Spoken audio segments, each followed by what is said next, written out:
Welcome to another episode of Daily Musings from Sacred Ground.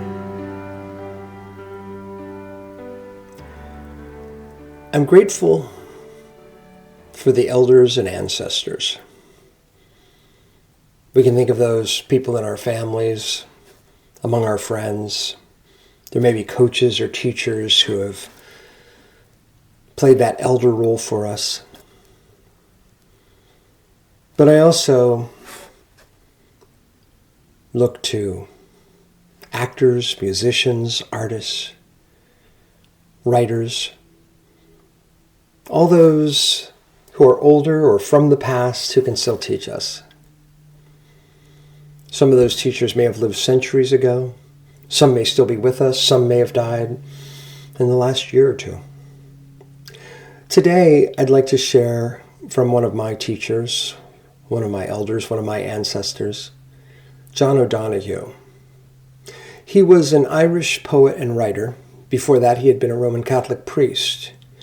And he died in 2008 in his early 50s. But he wrote a number of books, including the one I'll be reading from today called Beauty.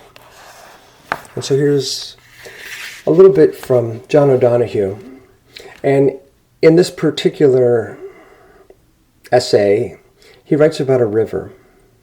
Now, I have a strong draw toward eco-theology and eco-spirituality, connecting spirituality and sacredness to the natural world. And you may feel that in John O-Donohue's writing here today.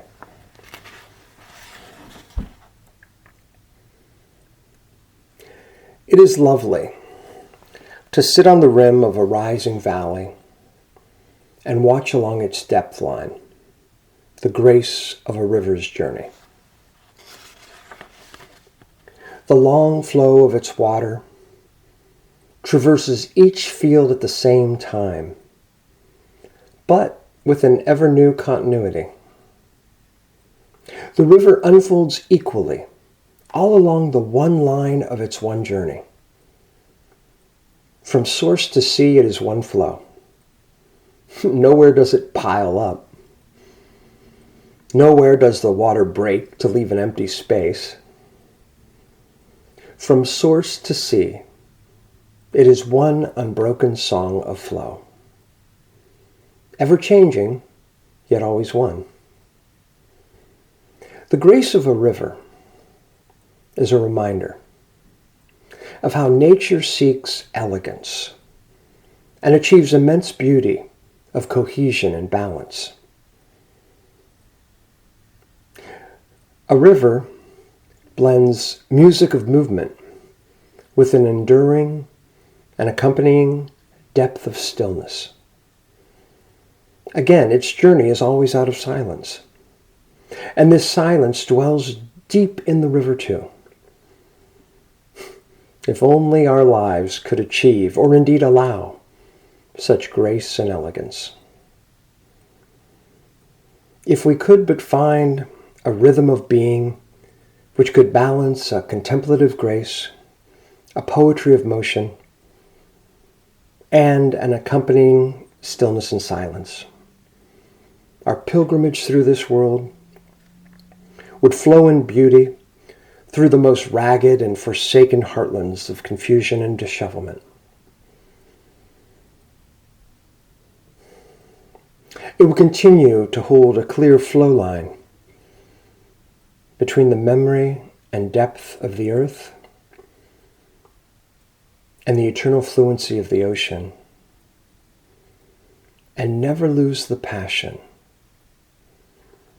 of flowing towards the ever-new promise of the future.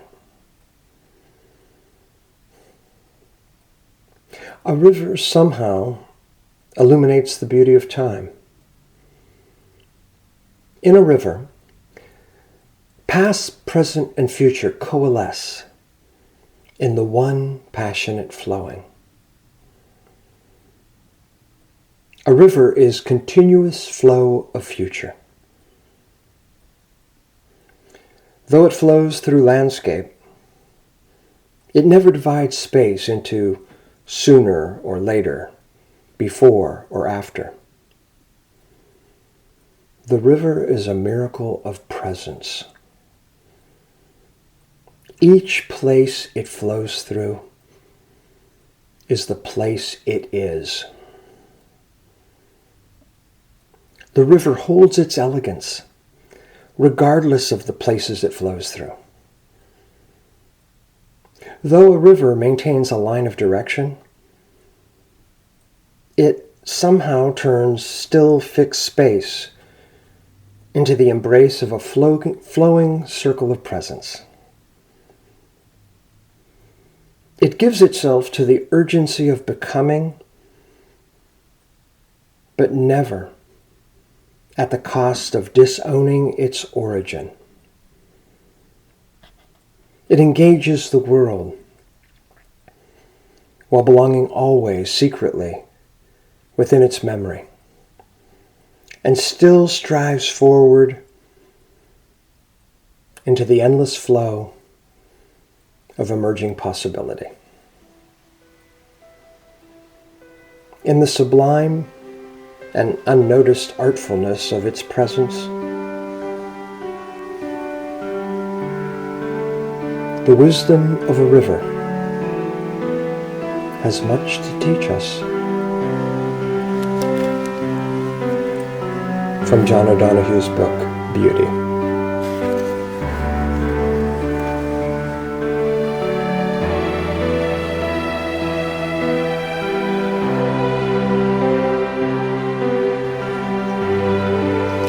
I'm Michael Malley, and you've been listening to Daily Musings from Sacred Ground.